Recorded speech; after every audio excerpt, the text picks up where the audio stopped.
When working with and training any dog, picking a reward or treat might seem easy, right? I mean, just grab the bag of treats and get going. But something so important that so many people forget is that each reward has a different value in your dog's mind. Like, he values certain rewards way higher or way lower than others, which then impacts the value of the command that you're giving or the cue that you're saying. For example, if you're teaching something super simple like sit or paw that, to be honest, any dog can do, you don't need to be using, like a high value reward for them to learn that or do that. But if you're teaching something super important that you need your dog to listen to 100% of the time, like recall, you have to use a reward that matches the value of that command. And besides the actual value of how much your dog likes that reward, another really important aspect to keep in mind with high value rewards is that they're rare. Think of yourself and your favorite food or dessert, like, a chocolate cake. If you had that every single day, it wouldn't seem so high value to you. You wouldn't get so excited when someone said, do you want chocolate cake? Maybe I just like cake that much. But anyway, the same thing applies here. If your dog gets, for example, his high value reward, chicken maybe, every single day for every trick that he does, even he will be like, okay, it's not that special. So high value rewards should be attributed only to specific commands and specific instances and should never be given loosely. High value rewards are so important in dog training, and it's so important to set up, this is my dog's low value, this is my dog's, medium to high, and this is my dog's favorite high value reward. It's such a game changer, and when it comes to training behavioral things, not just tricks like sit, it's so important. Like, if you have a reactive dog like I do, if I were to use kibble in my rehab training with Mochi for his reactivity, we probably wouldn't even make progress, to be honest, because it wouldn't be as effective for counter conditioning. It wouldn't be able to take his focus off of his trigger, etc. But if I'm using, his chuck-it ball or even cheese or chicken, it's just a game changer. It's a different experience entirely, and it's so important to keep in mind that your dog doesn't want to work for free. Yes, sometimes you can give him commands and he should listen without a treat. Like, you don't need to always have treats, but especially when you're first training or if you're training, again, a behavioral thing, we have to keep in mind that dogs want something in return for doing something that's difficult for them. The tricky thing here is every dog values things differently. My dog Mochi, his highest reward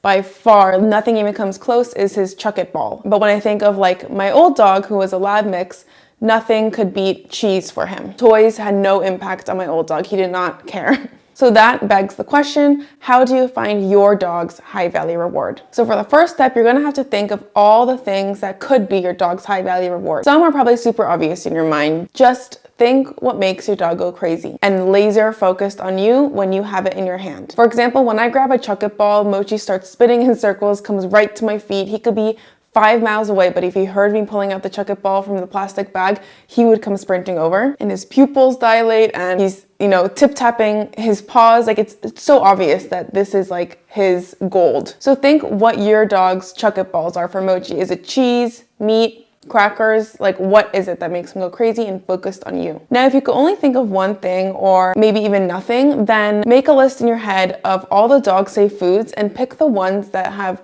the most moisture, the most smell, the most strong taste. For example, your dog's high value reward will most likely not be kibble. But if you take, for example, something like shredded cheese, that's nice and moist, it's soft, it has a really strong smell, especially for dogs' noses, and the taste is really strong. If you can't think of anything, or if you want some inspiration, some options I think you should try could be cheese, chicken, peanut butter, hot dogs, squeezed cheese even. Just always make sure it's minimal sodium and it has no toxic ingredients. I think some peanut butters and stuff have xylitol in them, which is a sweetener that's super toxic to dogs. So check the ingredients, make sure it's all safe. And the great thing about high value rewards is that they don't have to be healthy. So the commands that are attached to these high value rewards should not be practiced every single day. I mean, you can, but then you have to, get that healthy alternative. But for example, if it's something like recall, you can dedicate maybe 1 or 2 or 3 days a week to practice it for real and use that high value reward. Even if it's something a little bit unhealthy like hot dogs or shredded cheese, a lot of calories, because it's so rare,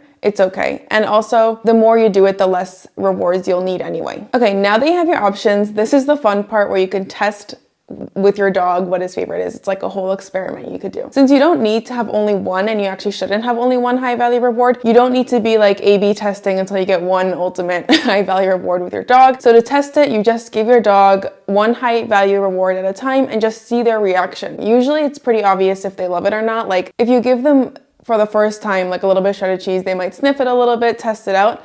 But the second or third time, if it's a really high value for them, they'll be like chomping it, like taking it as soon as possible. Same with the toys. Like I said before, like Mochi's pupils even dilate. These should be physical signs that your dog is into that high value reward. Some like signs that they love it is like obviously looking excited. Do they like swallow it fast instead of chewing on it for a long time? Do they lick their lips afterwards for more? Do they start jumping around? Do they go in circles? That usually means they're very excited. Also, you can even start testing two options against each other if you want to narrow it down to just a few. So you could put like chicken on the left, cheese on the right, see which one your dog bolts to and takes first. It's obviously not like a specific scientific procedure that you should follow, but you should, you know, kind of explore and see what your dog loves and what your dog is willing to work for. That's all we care about. Comment below what your dog's high value reward is/are, and for a video on how to teach a bulletproof recall to your dog where you will definitely need your dog's highest value reward, check out the video linked here on the screen.